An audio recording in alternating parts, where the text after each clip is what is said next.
Well, I'd like to get started.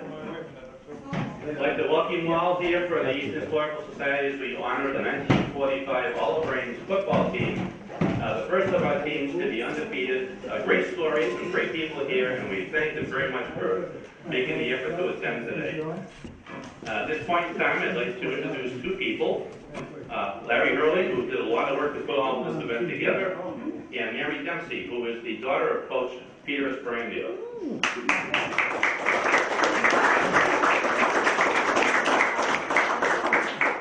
And Mary, would you like to start with some remarks? Okay, thank you. It's really a pleasure to be here. When Mrs. Varela called and said they were doing this, I said, oh my goodness. His whole life, he talked about this team. And I knew all the names of all the fellows on the team and their positions and what they did. I was a year old at the time. And I grew up in Frothingham Field. Yeah. But one of the interesting things, I don't know if you fellows remember, but you gave him a watch, a Whitnall watch, a gold Whitnall watch. He wore that watch his entire life. I know what it said on the back, too. It said, yeah. Tell us what it said on the back. He was a swell guy, great coach from the undefeated football team of 1945. Absolutely. Absolutely. And I told my sisters, we couldn't find, we think he was buried with the watch. We think he buried him with his watch because he just never took it off. Yeah. And in addition to being so pleased and proud of the watch, he was even more proud of the fact that there was never an injury while he played. Right. And he felt the reason why there were no injuries is before every game or every practice, did a lot of stretching exercise. He strongly believed in exercises before games. And that was one of the big things. And he was as proud of that as he was of the undefeated. But he wore that watch every day of his life. And it was a Whitnall. Yeah. It was a Whitnall. I brought a couple things today. There's a picture of my father when he was playing college football. St. Anselm's. He was, I believe, well, I know, he taught the first Catholic school graduate ever hired in Northeast, in Easton. That's And I guess that's not a surprise. Well, because I guess they had a couple other sins. But he was the first Catholic they ever hired. And then another thing I brought is he had this in his desk drawer. This is the clipping from November 19th, 1945. It was after the last game. And I brought copies, I made copies of that clipping. So you're welcome to have one, and you can find your picture on the clipping. So I want to thank everyone for attending. It's really a great honor, and he would be thrilled. I mean, he always loved Easton, and this team. We know the thank you.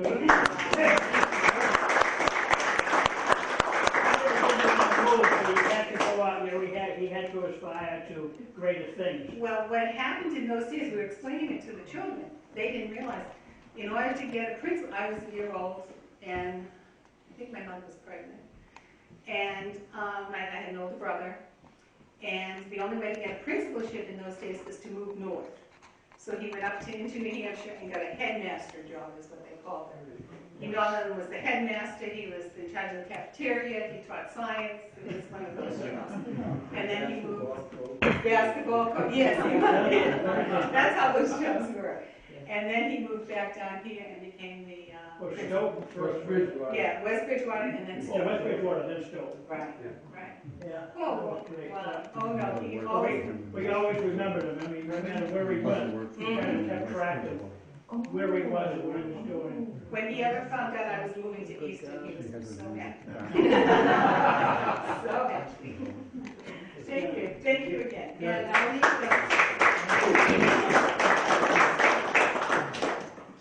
Thank you very much, Mary. Larry? Yep. To add a little bit to that, I think Walter Healy and Jackie Ridden were the captains of that team, and they presented the watch to 2 feet. I know about the watch because my father's the one that got it in Boston. I figured it was someone who got it. Just a couple of things I have here, how this happened to come about. Buddy and Walter were at T. Porter's wake. And Buddy, I guess, said to Walter, I think that T should have been in the Hall of Fame. And they got talking about it, so Walter said, well, call Larry Hurley because he's written a couple of letters for this 1945 football team to win the Hall. So I got a call from Bud, and he got talking with Frank Menino, and he said, well, the team is not going into the Hall of Fame, but he said, we can do something to honor that team right here at the Historical Society. So this is how this came about. The 1945 football team had 8 seniors, 11 juniors, 5 sophomores, 9 freshmen, and 1 8th grader. Well, to go back a little bit, when Pete came, he came here in 1942, and there weren't many kids, because the war was going on, there weren't many kids out for football, so he talked to Mr. Campbell, the principal, and Jack Mason, the athletic director, and he asked if some of the junior high kids could come out and just to practice so we'd have enough bodies for the varsity team to practice with. So some of us, Dave Nolan, Louis Silver, Art Gorman, Andy Gard, and myself, we went out football in the 7th grade just to learn the fundamentals of the game. Of course, we were small. Timmy Larson was another one, and he was a bigger kid. He was a terrific athlete. So anyway, that's how we got into playing freshman football. Captains of that team were Jackie Reardon and Walter Healy.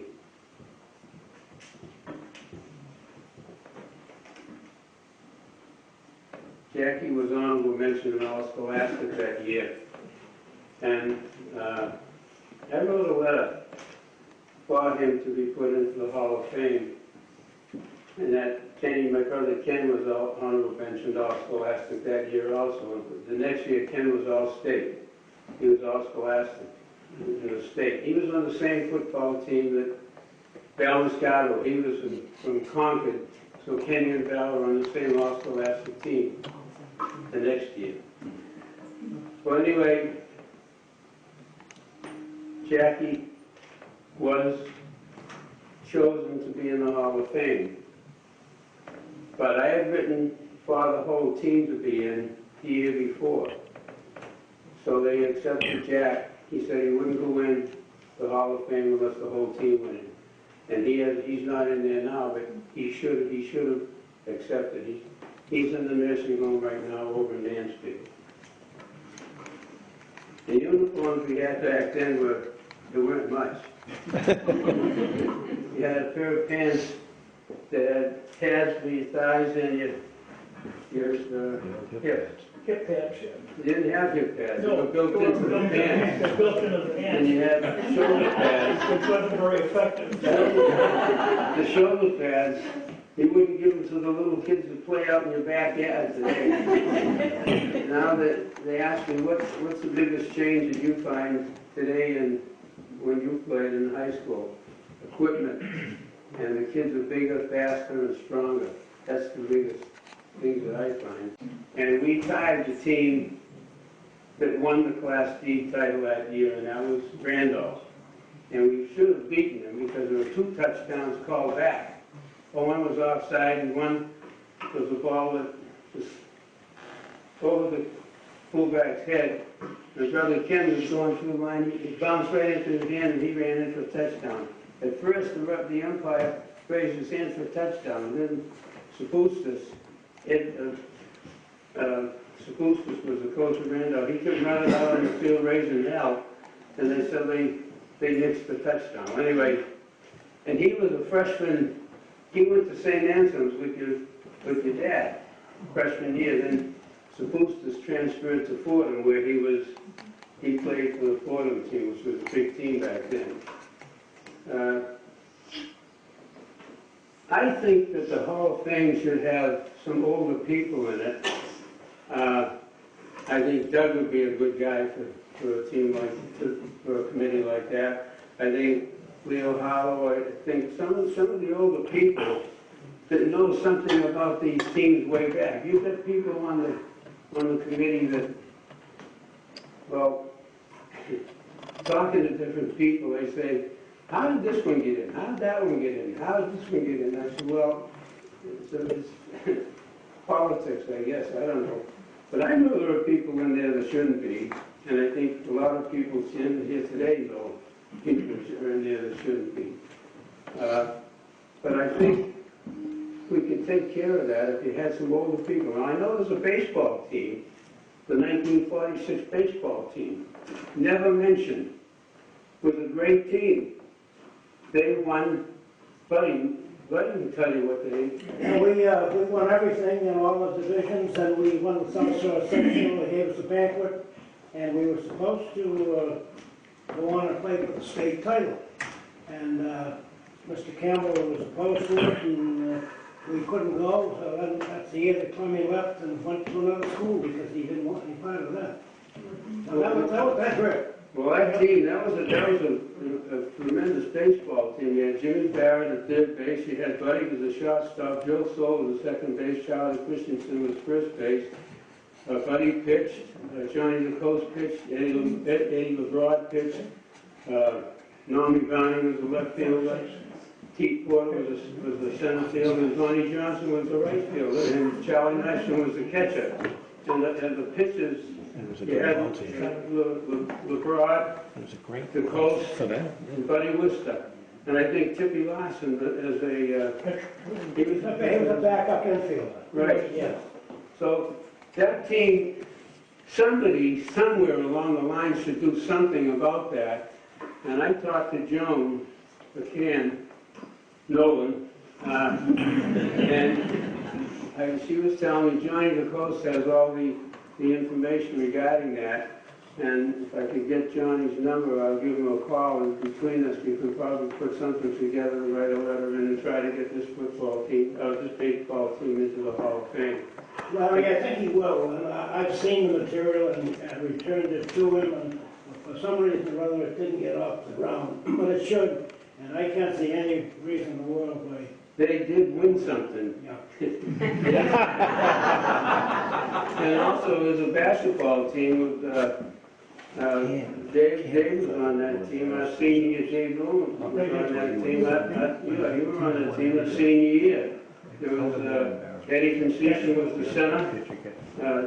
Tommy Buckley and Joe Conley were the guards. Bobby Coleman and Donnie Christensen were the forwards. And we won the whole South Shore. They beat Middleborough at the used to play it at the YMCA. That team should get some recognition.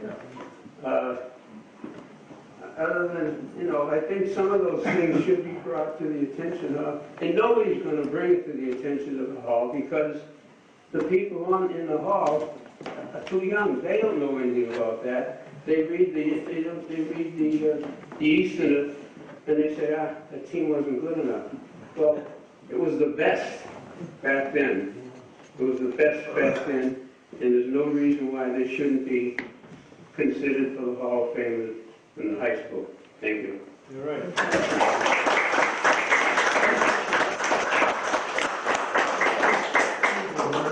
Larry, if we put a signature page together with all the people that you just talked about, attach it to the thing, I think you'll get more consideration.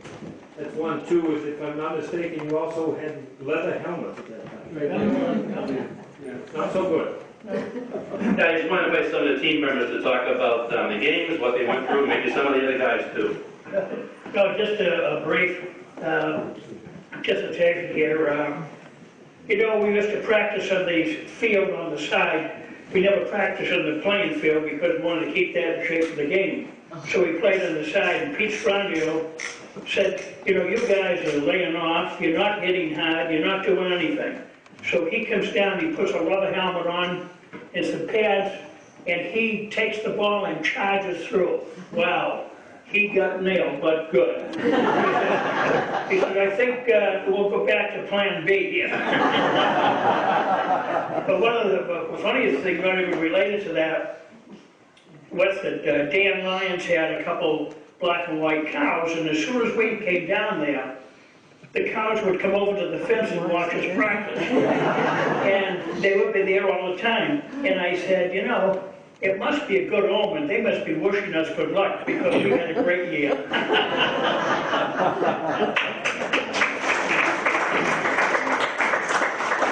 Anybody else like to share a few memories?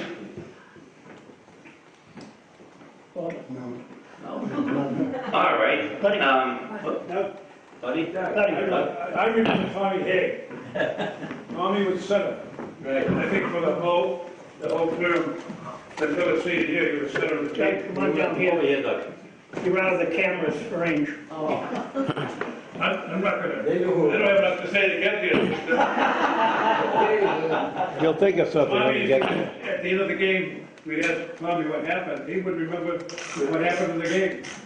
Time over time, we'd say, Tom, what happened here? What's wrong? And he would be fair to tell us. He would remember. I don't know whether he got concussions or what.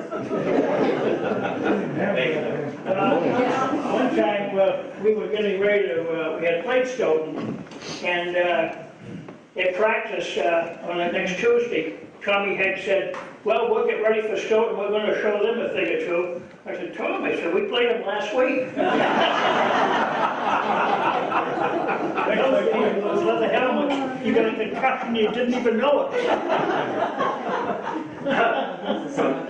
Thank you. Anybody else? If we could take a minute and try and get a picture of the team, that would be wonderful. If you'd like to model for us. Well, but And then we have a small presentation to make as well. you're an important part of the team, buddy. Propose on whichever way you think is. Sure. Yeah. Oh, there's someone back. You? Are you part of the team? No. Okay, then if you can scoot over here.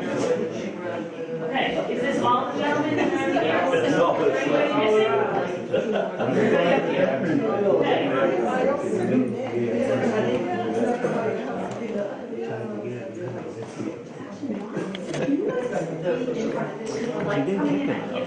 Oh, okay. I want to have something light up something that I can't see them.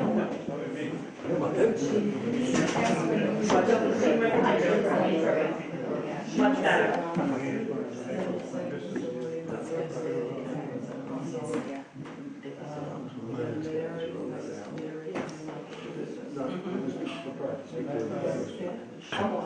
Just to make sure. You know, that's not what we need a lifetime. Okay, and stand there. Thank you. A little bit of recognition. You get all of that? You get all of that? Thank you everybody for joining us today. We have a wonderful opportunity to obviously recognize these gentlemen and that all of you came out to meet and greet them. And what we would like to do is give them a picture of the team from the 1945. And it has all the names and stuff on the back for each one of the team members that was able to join us today. So,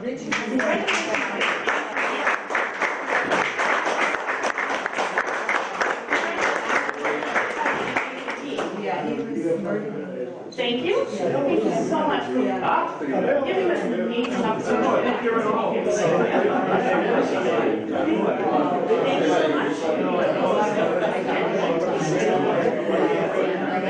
Thank you so much for being part of an amazing team. Thank you.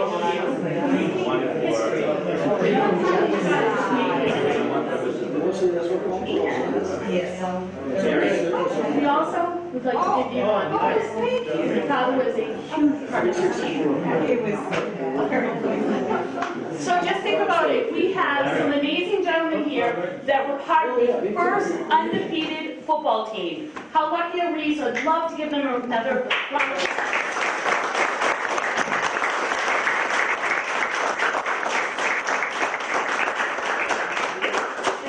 one more little thing I'd like to say.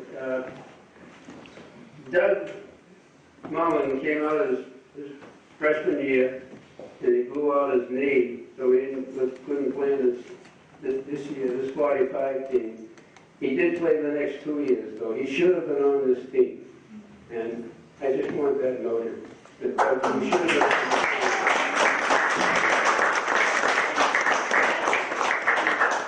We should take one down because Just this is. one more, Certainly. small thing. If we could just have a moment, just have a moment of silence, please, for the football team members who could not be with us today.